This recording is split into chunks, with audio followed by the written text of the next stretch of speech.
welcome to my channel, Haylee Marie Vintage. Today I'm very excited and yet kind of dreading the project I have for you. So I am working on a coat for this week. I expect this will take me a few weekends. This is not just like a one and done thing, but here's the pattern I'm using. It's this really cute, like either 50s or 40s, honestly. It's probably right on the edge that has this little like capelet thing involved on it too. Hi, Spooky.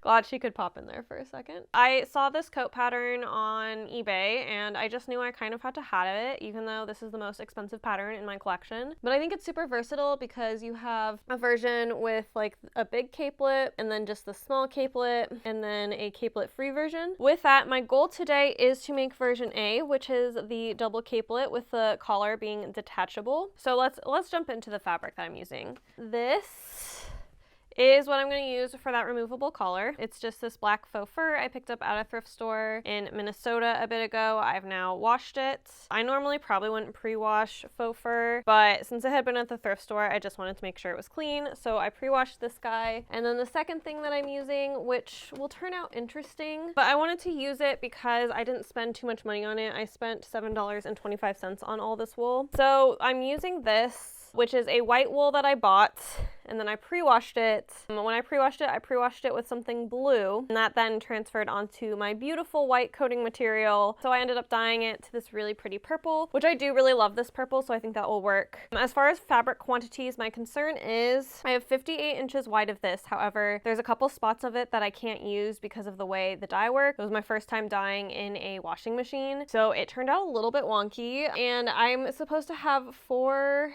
1/4 of 54-inch fabric to make this coat. However, I have 4 yards exactly of 4 and 58-inch wide fabric. So I think one of the biggest things I'm going to do is I'm first going to make sure I shorten the dress before I ever cut it out. That will probably get me down to exactly where I need to be for this to be successful with the fabric. Fingers crossed I can figure out how to make this fabric work. Let's talk about, I mentioned a little bit of dread going into this project. Coats are a long process that can be pretty tedious and maybe not the most fun, but what you get out of it at the end is so fantastic. It makes it worth it. So I am excited to do this coat. I just know that this is like a long sewing project that is going to test my skill and patience because this involves tailoring and it involves a lot of different linings. For this jacket, I'm going to have to cut my regular fabric, my fabric for the fur collar, interfacing, inner lining, and lining. So I have a lot of things to cut with this. I have made coats before. This is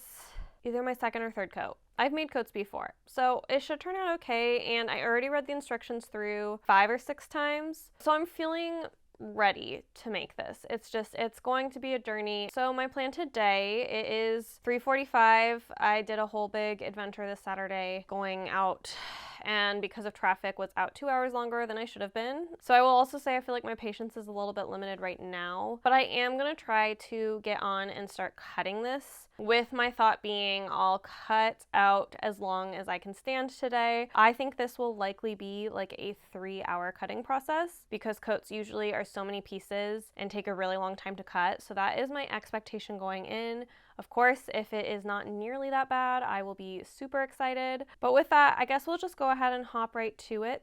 All right, so I am beginning by cutting this out. I did some measuring and decided to add a 1/2 inch to the underarm seam. This will give me a little bit more wiggle room in both the sleeve and the coat itself. But other than that, I'm not making many alterations for cutting. However, I will say while ironing this fabric, I started to fear that this was too unevenly dyed to make a project out of. I'm just going to continue to cut and do this project, but definitely feeling a little nervous about how uneven this dye job truly was. Also, this coat had so many pieces to cut out. This is just the first round of many, starting with the outside wool. And then here I am cutting out the faux fur. I'm cutting things out singularly so that way I can just be a little bit more careful with what I'm cutting. I'm not cutting like 2 pieces at a time. And I'm just doing the best I can to not cut through like too much of the fur in a weird way. So I am cutting this upside down where the backing of the faux fur is on the top and then the fur is underneath it. So that way I can try to slide my scissors between a lot of the like quote unquote fur. And then this layer here is the interfacing that I need to cut out. And then cutting the interlining. So this is what's going to make the coat a little bit warmer. I picked this up at Joann's. It's like whatever their fleece sew-in is. But even though I have lining pieces I still need to cut out, I needed to take a break from cutting out for the night because I also this was a lot of reading and figuring out exactly what pieces I needed to cut out of which like type of material. So I kept cutting things out the next morning, starting with the lining, which is of course made of a fairly slippery material. This is the lining for the entire coat, and I grabbed this lavender rayon lining from my stash that I felt like matched the vibes of this coat pretty well. Also right here is where I'm going to put my reminder that I do have both a Patreon and a Ko-fi in case you want to go over and subscribe to my monthly memberships for $5 to $5.50 a month. That's $5 US dollars. This gives you access to my videos on Monday instead of Friday, so you get that early sneak peek on what I'm up to. And I have finally made it to my last bit of cutting. I am cutting out the lining for the cape, which is out of, again, a black rayon that I have in my stash. And then my first step is putting in this interfacing. I believe it's my medium crisp. This is my firmest interfacing I keep on hand. I don't use it often, mostly just for coats or denim. I will say this usually doesn't adhere the easiest, but it adhered pretty well to this wool, so that was exciting. And then I don't normally do this, but I am trying a different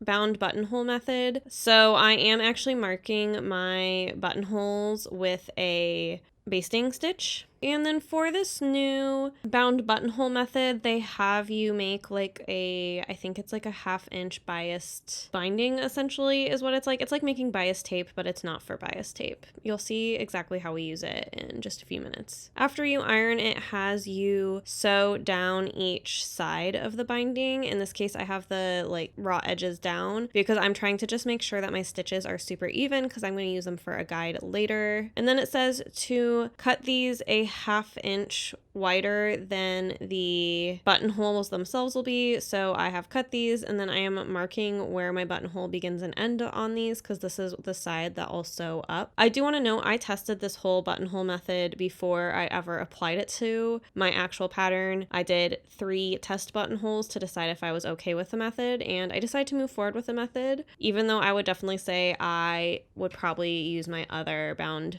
buttonhole method for next time I do these. I don't feel like this got any better of a result and was somehow even more time intensive than the other way I do bound buttonholes. And then once those are marked, I am then pinning them to the like where they'll live essentially. So I am just getting them even and making sure that everything is spaced properly. And here you can really see what I mean by the dye being so inconsistent. As you can see, this front piece is a bit much darker purple than the lilac color of the buttonhole strips, which is fine because this whole coat's going to be inconsistent, so I didn't let that stop me in this case. Plus, with bound buttonholes, you most of the time don't really see them because you have the coat buttoned. And then like any other bound buttonhole, you sew a like rectangle. I like to count stitches when I do this to make sure all my buttonholes end up the exact same size. I am trying to figure out how to maneuver everything around my sewing machine. But yeah, I'm just sewing that rectangle. And what you are doing here is you're really making sure that the middle of that binding, the slash down the middle, is the middle of your buttonhole. So ideally everything turns out evenly. And from there you cut these open the same way you would cut any other bound buttonhole, where it looks like, I always think it looks kind of like a little letter. And then once those are open, you take the bias binding and you flip it inwards, and you just kind of tug at the ends to get the buttonhole to close up and to form, like, I guess I always call them the lips of the buttonhole if it's like a little mouth. I thought this method worked well enough. I just think it produces more bulk than the method I normally use. So I'll go back to my old method, which you can find. I have other coat videos on my channel, and anytime I make a coat, I do use bound buttonholes because they are way sturdier than using a top stitch buttonhole. And coats you button on and off a lot compared to like a shirt. But once those are done, I'm starting to pin together my coat. So I'm pinning the front panel to the front side panel, matching all of my notches, doing all that good stuff. And again, feeling a little bit worried about my inconsistent dye job. And then once those are sewn, I am just pressing those seams open. So I don't need to finish any of the seams in this project because none of the seams will be seen from the outside because everything is going to be covered by a lining. Also, wool doesn't fray. So if you were doing something like a tweed that you can get kind of some weird fraying, I would probably recommend finishing your seams, but because this is not a risky fray fabric, I did not bother to finish my seams. And with that sewn, I did go ahead and give the front a good fold and press just so I would know where this is for when I get to like later points of assembling this coat.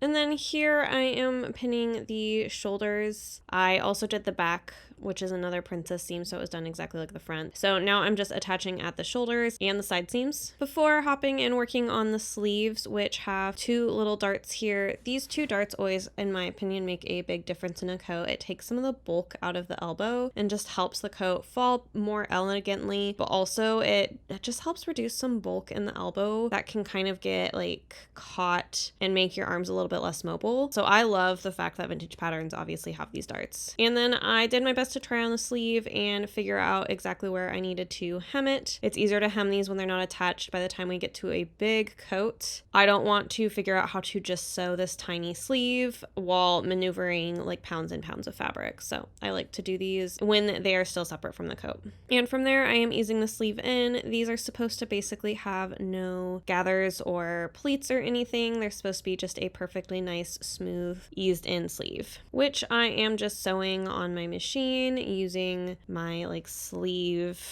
I'm not attachment. You take off the attachment and you get the little smaller thing for the sleeve. This was still pretty bulky and annoying to move around, but I was able to make it work. Although, like usual, when I do a completely perfectly eased sleeve, I had to unpick some parts to get out some little tucks and pleats that did come up when I was sewing this. Now we are jumping ahead to day 3 of this project. I'm trying to make sure I know what day it is because this is going to be a lot of days of work, and I want to make sure that everybody knows that you can't do a coat in a day. But anyway, here I realized that I did not put pockets in my coat, and I actually remembered that I needed to put pockets in because I was wearing one of my other coats that I've made that I didn't put pockets in, and it drives me up a wall. I hate not having pockets in a coat, I mean. So I'm gonna go ahead and cut out some pockets. Use some measuring tools to figure out exactly where the pocket's going to sit so it's on the same on both sides. I dropped them about 10 inches below the armpit here, although in retrospect I could have probably done them about an inch higher. Sometimes it's too hard to tell, and I was just guessing by trying on the coat shell and pretending to put my hands in pockets, so being 1 inch off isn't too bad. I am then sewing each pocket individually to each seam, and once that's done, I am pressing the pockets open before then pinning the pockets together. This pressing it open just helps the pockets not bag back up and like poke out if you have that really hard line here. And with that done, I am just real quick unpicking the line of stitching that closed the pocket between those 2 points of the pocket I just talked about. From here, I moved on to the capelet that gets attached to the coat itself. This is not the detachable one. So the first thing that I'm doing here is matching shoulder seams, and the big like dye splotch that you see here, that is going to be on like the part of the cape that faces the coat, so you shouldn't be able to see that. So kind of like a lining.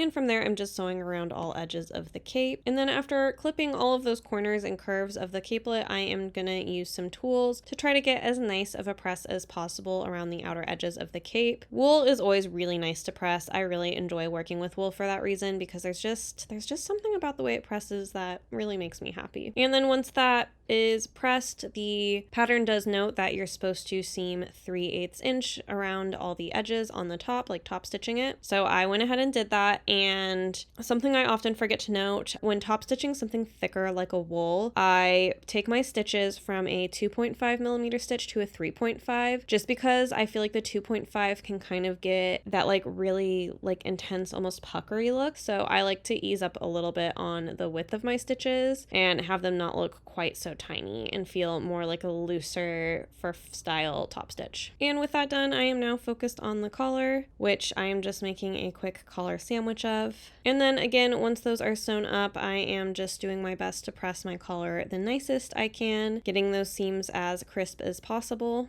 before I go and top stitch this around the edge the same way I did with the cape. Once that was done, I had already pinned both the collar and the capelet to this and had basted it, but now I just need to get the facing itself ready, so I am pinning it at the shoulder seams. It's just the little thing you kind of see at the front here.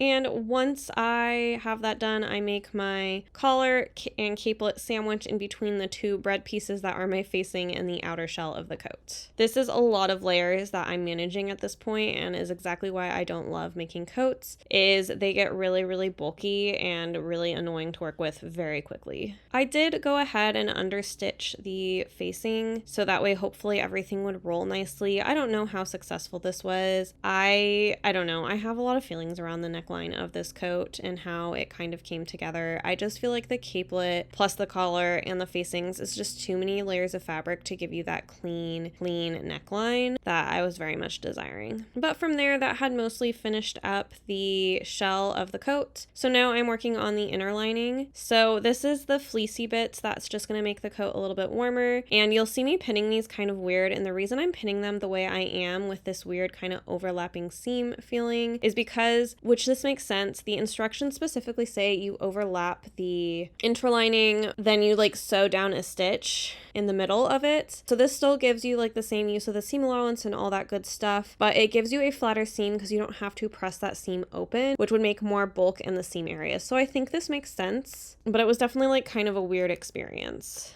specifically around the darts. So for the darts with the interlining, you're specifically supposed to cut down the middle of the dart with your scissors and then overlap the dart lines on the seam line, which again gives you that same dart effect but cuts out some of the bulk of if you just had that dart kind of like a normal seam. So I think again this like really makes sense for an interlining and is a technique that I'm glad I learned, especially as all the other coats I've worked on have never talked about having an interlining. So it's really helpful for me to know this for when I want to make some of those coats but make them a little bit warmer. Here you can basically see me what feels like top stitching down that dart line. Super interesting. And again, here I actually also left my stitches a little bit longer because they don't need to be as tight, in my opinion, as stitches for the rest of the coat. I couldn't figure out how to make this overlap situation work for the sleeves, so instead of doing it the way I think they expected me to, I just did some hand basting because you shouldn't be putting a ton of pressure on your interlining, I think. So I think it's okay if the stitches aren't as intense. In fact, since this is a felt that you can technically rip, I think looser stitches is not a bad thing. And here I'm just cutting any extra bulk that happens by the way they have you do these darts. And then here the pattern instructions have you catch stitch the interlining to the lining. You cut out some extra inches in the cutting process to make this work. It made sense, but it was also still kind of weird. So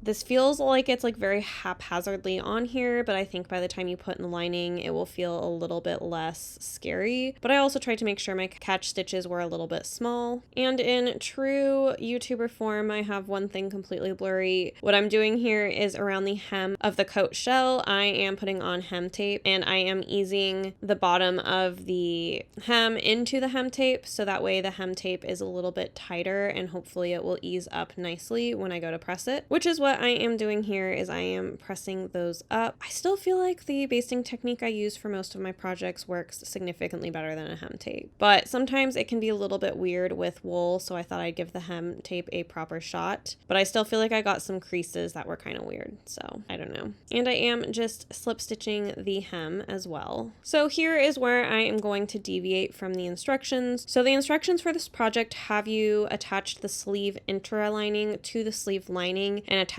that in by slip stitch around the shoulder to the actual lining. I know this is very complicated and you're probably not tracking what I'm saying, but this made no sense to me because having a slip stitch around my shoulder felt like a recipe for ripping the lining. So I instead eased in the interlining to the armhole and I'm just sewing it as close to the seam as I can without putting my stitches on the outside. I don't know. This was a rogue way to do this and I think I would still do this yet a little bit differently in the future, but I felt like the way they had me doing this was going to lead to me ripping this coat very soon on its journey of being a coat. Here you can see me putting in that running stitch very, very close again to that seam line, so that way we aren't creeping too much of the interlining into the bulk of the shoulder.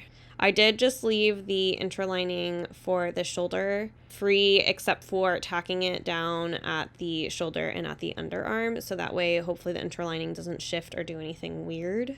But that wraps us on this interlining part, and we can move into the actual lining on another day. And now we're due day 4 of this project. I have used a lot of spoons on the first 2 days of this project, so now I'm just kind of gonna do things by smaller batches as my body can take. So the first thing that I'm doing here is the lining. I'm doing all the darts and seams that were in the interlining, but without the weird overlapping situation, because obviously this is a thin, normal fabric again. And here I am doing a little bit of seaming to have a pleat in the back of the coat where it's at the neckline, and then you do one again at the waistline, and it's kind of like this dart pleat that makes it so your lining isn't loose around your waist or around the top of your shoulders, but it gives your shoulders like plenty of room to move and be shoulders in something like this. So this is just a tool that you'll see in coats, and it's basically just to make sure your coat leaves you with the ability to move your arms. If you don't have these pleats in there, your lining can become quite tight and restrictive. I also sewed the seams of the side seams and the princess seams and all that good stuff at this point. This lining was not really behaving for me, and I remembered that I actually cut this lining a little bit rogue because I was almost out of it, and so some of this is not on grain. And let me tell you guys, it makes a huge difference when you cut something not on grain and you sew 2 things together that should both be on grain but one isn't. It was a nightmare, and it was puckery, and it was not great, and if it was not aligning, I would have, I don't know, screamed and given up on this project. But because it was just in the lining and no one was ever going to see how puckered and ugly those seams were, I moved forward with pinning the shoulder seams of the lining. And once that was done, I tried on the lining in the coat. So I put the lining on, and then I put the coat over the lining, and the lining to me was swinging quite a bit too long, so I cut off 2.5 inches, and then I'm going to quickly do a double turn hem. Most of the lining is going to be loose, which is why I'm going to do a double turn over a single turn hem. And I'm also starting on another sleeve with the darts in the elbow. I realized I forgot to do the darts in the elbow for the interlining, and I can't be bothered to go back and do it, so I will just live with whatever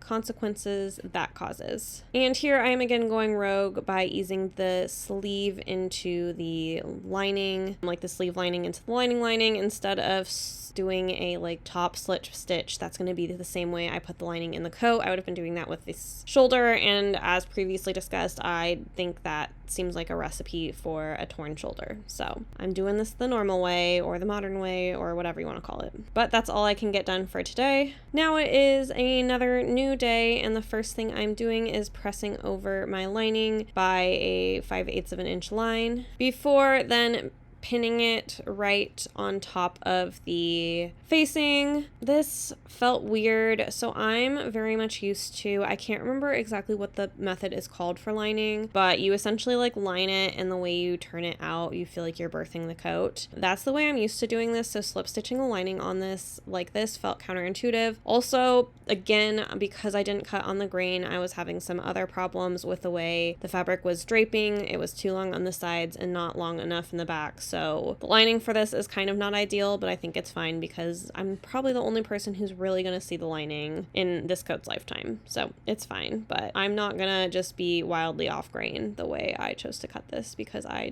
did truly pay the consequences. But now I'm just going around and slip stitching the lining into the coat. I am doing a lot of small slip stitches. I'm definitely slip stitching a little smaller than usual and dealing with a lot of tangled thread. This is not my usual thread. I usually buy Gutermann thread, and this is Coat and Clark. And I definitely have a bigger problem with hand sewing Coat and Clark, so that's fun. Dealing with a lot of tangles, but also, again, I'm doing much smaller slip stitches than I would usually do for this lining, because I don't want this lining to tear really easily, so I want to give it that reinforcement. And the pattern did specify a slip stitch. I kind of wondered if a catch stitch would have been a better option here. But let me know your thoughts. I am by no means a hand sewing expert. I mostly only ever use a slip stitch, so maybe I'm getting too wild and thinking a catch stitch would have made sense here. But once that's done, I am then slip stitching down all the edges for the bound buttonholes, which you can see me doing here. This is what officially made me decide that I prefer my other version of bound buttonholes.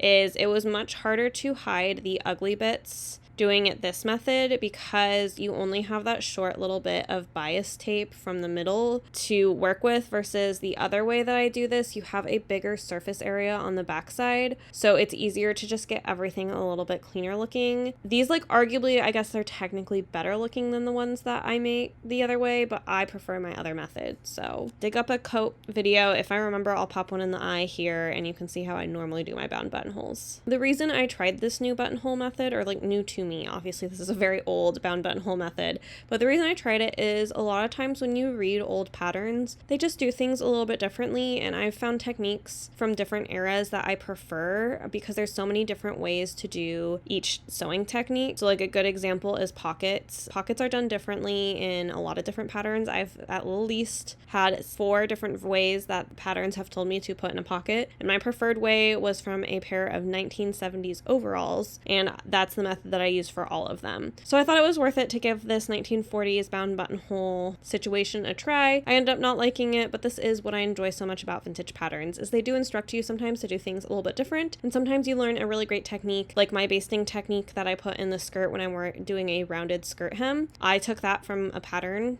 that I read it in a pattern a long time ago, and now that is my favorite way to do that method, and not a method that I've been able to find in books or online or anywhere else. So even though the bound buttonholes ended up not being my favorite, I am still glad I learned how to do it this way, even if I'll never do it this way again. I'm now popping on these beautiful black square buttons, and these are so cute, and they have a really, really nice, like the way, because they're square, they have almost like handholds that help you push it in and out. They're actually really, really nice for my hands to use, so I'm excited about that. And I forgot to stick my label on the lining, so I'm doing that now by hand. And then I'm using like 1.5 inches of these kind of like longer tacks to tack down the hem, so the hem still has enough movement to move around, but they won't move around so much that you'll be able to see the interlining of the coat, the white thing that I put in. I don't want people to see that at all, so I'm just going to make sure my hem is a little bit tethered. This will also help it if it does want to hang out the bottom. It might stop it from doing that, but it still has enough movement that it should move and like be able to move with my body. So that's another actually method that I learned from some pattern somewhere. And I'm finally on my 6th and last day of this project, and boy, I am ready to be done. First, I am pinning together the tie for the detachable capelet, and then once that's sewn, I'm just going to turn it inside out and get a nice neat press on it. I was going to actually sub this for a black ribbon, but once I saw this in action, I actually thought it was really cute and decided to keep it. I am then going to do the inside and the outside of the capelet, pinning together both the lining at the shoulder seams, and then I'll pin together the faux fur at the shoulder seams as well. And at this point, I was also quite ready to not be sewing on camera, so I attached the lining to the fur off camera, and now I am just forcing all those corners out. This was not an enjoyable material for me to work with, and I already have a lot of problems ethically with faux fur, so I don't think I will probably be using faux fur again in projects. I think it does give you such a cute effect, but the environmental consequences, the health consequences, and just everything about faux fur and real fur, I don't think I'm interested in sewing with it again. I would have to have a really good reason, like a cosplay, to do it. And what you see me doing here and struggling with here that I don't feel like I'm going to explain very well, but I'm going to do my best, is the way they had you sew this up. You sew like a little, it's like an inch. Actually, I think it was probably more like a 1/2 inch, where then you're going to have like something open like a button between the collar, the seam of the collar,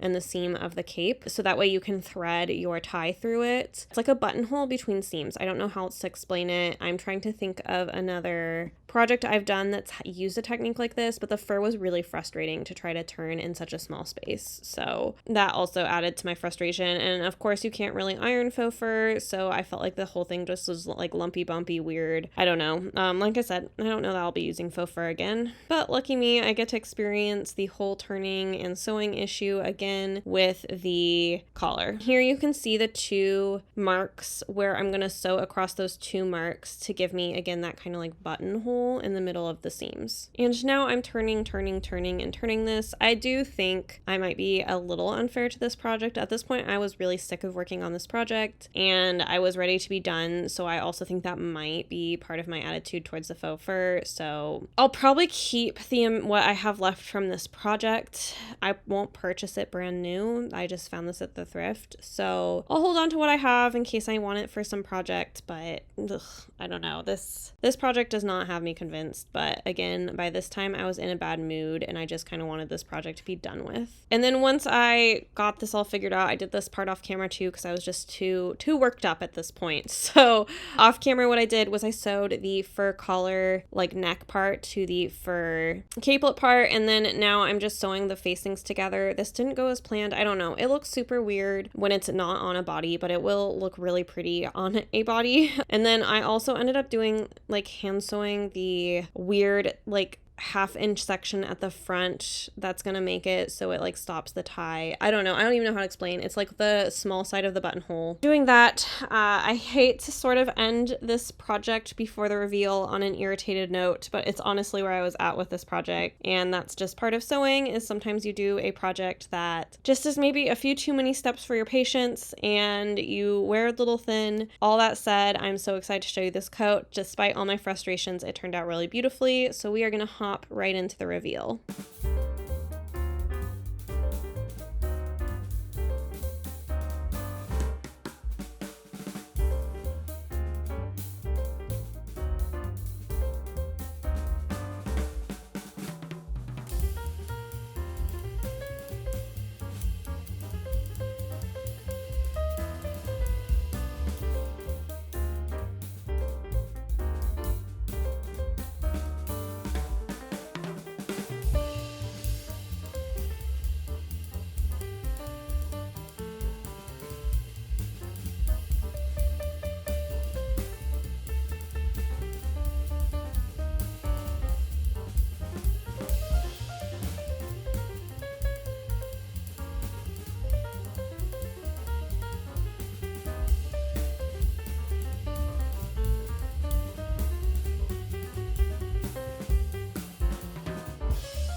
Alright, you have seen the reveal on this one. So we're just gonna jump straight into cost breakdown for this coat.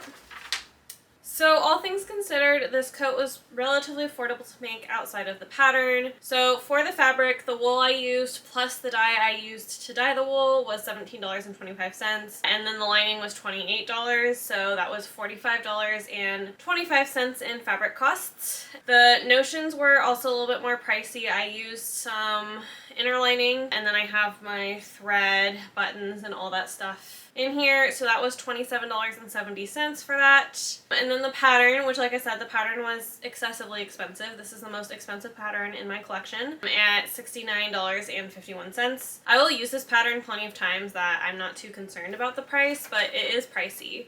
So that brings us to a supply total of $142.46. So that's how much this coat cost me out of pocket supply-wise. For an all-wool coat, I don't think that's too bad. I'm not unhappy with that. It is well within the price of wool coats from looking around online. But now we'll get into the labor breakdown, which the labor is a whole other story. Coats take a long time to make, especially at home. So for the labor hours, I spent 4 hours and 15 minutes cutting out the pattern.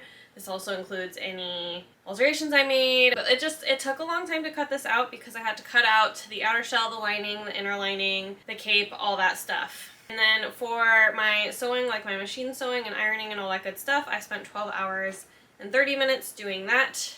And then hand sewing on this wasn't too bad considering the fact it was a vintage coat making process. That took me 4 hours and 15 minutes. So we get to a grand total of 21 hours to make this coat. Coats are labor intensive. I don't know anybody who can make a coat really fast, especially again when you're working with 3 layers. You basically have to sew all 3 layers, so that's just kind of part of how it goes. Even though this is my hobby, I don't charge for it. I do like to talk about what that labor actually looks like if you do talk about price. So here in this channel, I use a living wage in Seattle, which is $35.39. In general, I like to talk about a living wage. Most garment workers make below poverty wages, and there's a lot of really, really unethical things happening in the industry, so I just like to talk about what things would cost if you had a living wage. My, of course, sewing at home is not actually comparable, but I just want us to start thinking about if clothes are super cheap, what does that mean for the workers making them? Because nothing that's sewn is not touched by hands and like handmade. Someone, like, I use this when I sell online. I talk about my things being handmade, but like technically everything we wear is handmade. So I'm taking that 21 hours and multiplying it by $35.39 to get a labor total of $743.19, which then brings this coat costing me to a total of $885.65. So that's a lot of money. And there are coats out there for that price. However, you don't have to go quite that high to buy slow, ethical fashion. You can find things less than $900 for that. But yeah, it's just a number to hopefully make you think about where your clothes are coming from. So I also like to compare my supply costs and slow fashion brands, mid-tier fast fashion brands, and then ultra fast fashion. So ultra fast fashion is your shops where there is no way with the pricing that there can be ethical labor involved in this. Your mid-tier fast fashion is, these are still shops that most likely are using unethical labor. However, they are like more mid-priced and it's not so blatant from the price that the labor they're working with is unethical. I use Anthropologie as an example all the time. They don't check their factories well enough. Like, they have something on the site saying we care about our laborers, but they don't really actually talk about what they do that they care. So you are still unlikely seeing unethical labor going into those. And then obviously your slow fashion is your sustainable fashion, and most people agree that when you talk about sustainable fashion, you're not just talking about the materials, you're also talking about how it's made and who it's made by, and that that person is treated well. For the fast fashion, I found a very similar coat for $52. It was fully polyester though. If you're on a ultra fast fashion site, you are likely looking at polyester. For the mid-tier fast fashion brand, I found a coat similar-ish. Honestly, the fast fashion one was right on the nose, but this one I did a lot of looking and couldn't find anything quite so similar, but this did cost $228 and it was a polyester and wool blend. I looked around a while and I feel like I found something fairly close on slow fashion, but the closest one that honestly I found was ultra fast fashion. For the slow fashion, it would cost you $537 and be made completely of wool. I'm sure it would be also like gorgeous high quality. But yeah, that's just kind of some different price points and things for you to think about as you are going about either making or buying clothes and thinking about how you are impacting other laborers, because at the end of the day, you and that laborer in Southeast Asia who's making poverty wages were closer than the billionaires who are making profits off of both of us. So I just believe strongly that class solidarity applies to people outside of this country as well as people within the country. So with that, we're going to talk about my thoughts on this project. I've worn the coat out, I've done all the things, so we're going to talk about it. So first things first, this here, it's very cute. It is horrific to wear. Wearing this makes me feel like I am suffocating, and I don't know if I should have made the coat without the collar, so then this collar would not feel nearly as suffocating, or if it's also the wool tie, like if I used like a black satin ribbon, maybe it would feel better. I don't know, but right now I do not plan to really hold on to this. I think I'll probably get a black ribbon anyway and donate it somewhere, because it is like wearable and usable, but I think it needs to be for somebody with a smaller neck. I also realized I think I just need to watch my neck measurements more often right now when I'm making things that are vintage, just because patterns this old, I don't know if they actually had smaller necks or if I have a larger neck or what the whole situation is. I just think I need a little bit more space in my necks, because even though I really like this coat, wearing it, it's pretty comfortable, it's pretty good. It's a little bit restrictive in the arms, but it's not too bad. But my biggest issue with this coat is when it is buttoned all the way up, I feel like I am choking. I will like disclaim this with the exception of my coats with hoods, I very, very, very rarely wear a coat buttoned all the way up, so like it's not a deal breaker for me that the neck is so tight, but the neck is tight, so I just need to learn how to like do a full neck adjustment to make coats like this. I mean, overall this turned out really great, and I think the fit is okay, which is why I chose to make it in so much of a cheaper wool than other wool. I do think this fit, I could use probably another inch, maybe even an inch and a half throughout this coat, especially like within the hip region, to just make this coat feel a little bit more comfortable for me and a little bit less like tight and choky.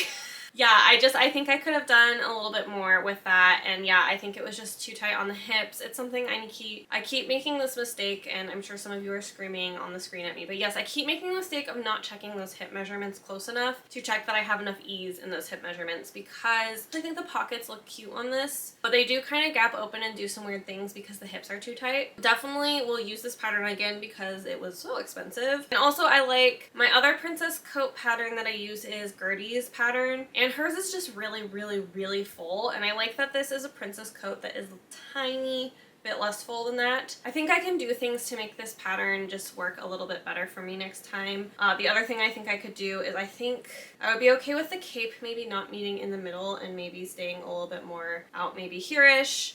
But yeah, I think honestly, all things considered, considering the fact that I was using a completely different coat structure method, this was my first time using interlining and all of that stuff, I think this turned out really, really well, and I'm really, really pleased with it. I will definitely be wearing this any day that I can because it's not raining outside. I have to reserve my coats with a hood for when it does rain, but when it isn't raining, I will be really proud and excited to wear this out and about. Other thing, I don't know how well you'll have been able to see this on film with everything going around. I, at first, when I was cutting this, was super concerned about all the different colors of the purple because I had not dyed this most even.